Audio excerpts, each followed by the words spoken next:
Gervonta Tank Davis clowns Devin Haney on social media after Devin responded to a tweet that said Tank might potentially be fighting Lamont Roach.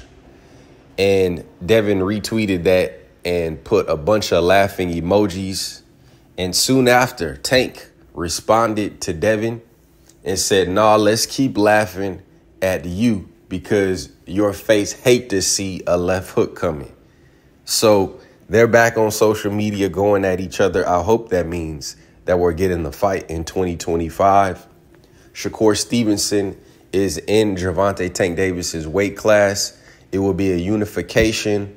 At one point, Shakur Stevenson said he was a free agent. He was shopping around, and I don't know if Tank ever sent him a contract. I don't know if Tank ever tried to, or either side. I don't know if their teams talk to each other to try to get a fight done.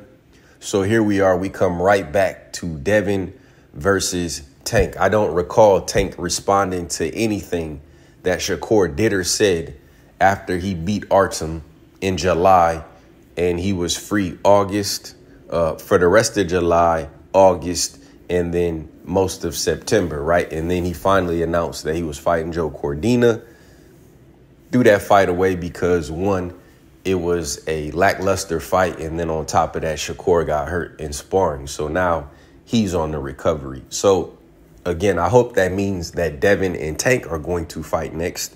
That's to me, as someone who watches boxing, that's all I want to know is, are y'all going to fight? I do not care who Gervonta Tank Davis is dating. I do not care who Devin Haney is dating. I do not care what kind of clothes Devin Haney wears. I do not care what kind of clothes Gervonta Tank Davis wears. You see? And I think that's the difference between real people who want to watch boxing and people who want to be fans of a boxer. Everybody have fans. Everybody have supporters. There's nothing wrong with that. But I watch these guys for what they do, not the outside stuff. So I really could care less. And so why I say that is, if all of our predominant thoughts are watching boxing and seeing these guys box, then we're on the same page then. So then the question is, well, how are they going to make that fight happen? And we get back to the inevitable weight classes. Devin fought his last fight at 140. It sounded like he said, well, he did say that he's not going to fight at weight classes anymore. At one point, he said that he's going to just pick and choose what weight he wants to fight at, right, after going through what he went through with Ryan. Now, is Tank going to fight at 140? Most people would say no, right? Is Tank going to fight at 144? Most people would say no. So if Devin Haney can't make 135, and we know that he'll be completely depleted at 135, especially since he moved up to 140 and fought at 140 twice already. And he's coming off of, wouldn't even call it a layoff, right? Because he fought in April and it's only September. But the bottom line is that if we're not talking about fighting, then why are we, everything else is just gossiping. It's just noise. So to me, Tank is the A side. Tank is the shot caller. He's going to determine, as Leonard Ellerbe said, the terms. Devin can try to negotiate what he wants, but ultimately it'll be on Tank when they fight. So, you know, I don't know what Tank is doing next, right? There's rumors that he's fighting Lamont Roach next. Some of y'all probably good with that. You don't mind. You think it's a great fight, you know, and there's nothing wrong with that, right? I guess. And then there's rumors that he might be fighting Rayo, right? Rayo coming off an impressive win against Pitbull Cruz. Devin Haney says that he tried to fight, or he wanted to fight Teofimo Lopez, and I guess Turkey offered it to him, but Teo said that he wasn't ready yet. So all in all, we get back to Devin, we get back to Tank, and maybe that's what this is. Maybe it's just about talking trash to each other online forever and ever and ever until the end of time, and they never, ever fight. And I honestly believe a lot of y'all would be cool with that. I believe a lot of y'all, you rather talk about fights than actually seeing fights, right? I think you have to favor Tank in that fight. Like I've said, Tank is in his prime. To me, I don't know if Devin's in his prime. I don't know if Shakur is in his prime. But right now, Tank is he's firing on all cylinders. And that's more than ever why I want to see him fight all his biggest and greatest rivals.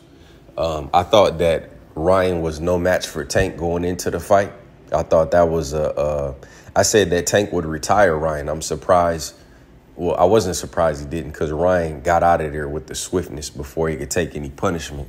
But when I think a fighter is the best in the world, like, for example, I think I'm the only person in boxing that has Tank, 1, on the pound for pound list, and 2, in the top 4 pound for pound, right? I have him over guys that they say have accomplished more than him, like Nayu Inoue, right? But to me, he's got everything. Now it's just about getting those rivals off the list, right? And like I said, you could compare it to anything, whether it's basketball, football, hip hop, politics. That's what it comes down to, is your biggest rivals and knocking off your biggest rivals and being bestowed as the best and the greatest. And the only way you can do that is by knocking off your rivals. Right now, people see Devin as not on that level, right? So most people would not favor Devin to beat Tank. Shakur, he didn't put in his greatest performance. I don't think that anybody would be favored to beat Tank in them lower weight classes, right? So if that's true, then, what are we waiting on? That's really the question is it time? Does Tank not have control over his career? Does he fight who they tell him to fight? Because at one point they blamed it on Floyd and said that Floyd was picking and choosing and Floyd was holding Tank back. Now Tank is in control. So I don't think anybody had Frank Martin as a top 135 pounder. When I say top, I'm talking about champions, right? Frank Martin never was a champion at 135. He never even fought in a title fight, right? So Loma is out there. He's kind of past it. I think it's Baranchik. I'm not really too sold on him. And then you got Shakur out there who's recovering. So, yeah, we could laugh. I mean, we could laugh at Devin and we could laugh at this and that. But at the end of the day, it's like, why not put yourself in that picture? That's the ultimate laugh. That's the ultimate last laugh and get back, is for it to be you that's whipping on Devin and not Ryan, right? And on top of that, it comes out that Ryan was on PEDs, right? So I don't think that I don't think if. Well, I ain't gonna go there. But the bottom line is that I hope they fight. That's all. You listen, y'all could complain about this and that and he said, she said, and who y'all don't like personally. You don't like this person. Are y'all gonna fight or not? That's the only question we have. Because otherwise, we just talking, we just rapping, and that's all it comes down to. So let me know what y'all think in the comments. I don't know. See, me personally, being that I have a YouTube channel, I've been making videos on Devin and Tank since at least 2017. I don't know where a lot of y'all were at. You know what I'm saying? I don't know if y'all were even following boxing. But to me, the conversation becomes redundant when you talk about it for, 6-7 years and we're in the same spot. Right. So if you came newer, you probably have a little more patience, a little more optimism about it. But again, time is ticking. These guys are young right now, but nothing is promised, right? You look at fights like Jared Hurd versus Charlo, that didn't happen. You look at fights like Joshua versus Wilder, that didn't happen. There's several fights that probably could have happened, right? But you just never know how someone will be derailed. And it kind of looked like that for Devin when he fought Ryan. Like that fight might be derailed. I think the bigger obstacle for that fight is what weight are they fighting at more than anything, right? I've always said I believe Tank is so good that he could fight at 140 and beat everybody at 140. Does that mean he have to give up his A side to fight at 140? No, that's not what I've said. But I do believe he is that great that he could go to 140. Remember, Pitbull, 140. I'm sorry, Rayo. Wait, hold on.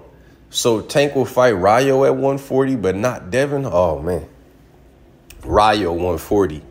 Gary Antoine Russell, who I heard around in the conversations, 140. Regis Prograis, 140. Ryan Garcia, 140 plus. Devin Haney, 140 plus. Teofimo Lopez, 140. If you really think about it, 135 fighters have moved to 140 and 35 is not as strong as it used to be. I'll take Tank versus Keyshawn Davis, right?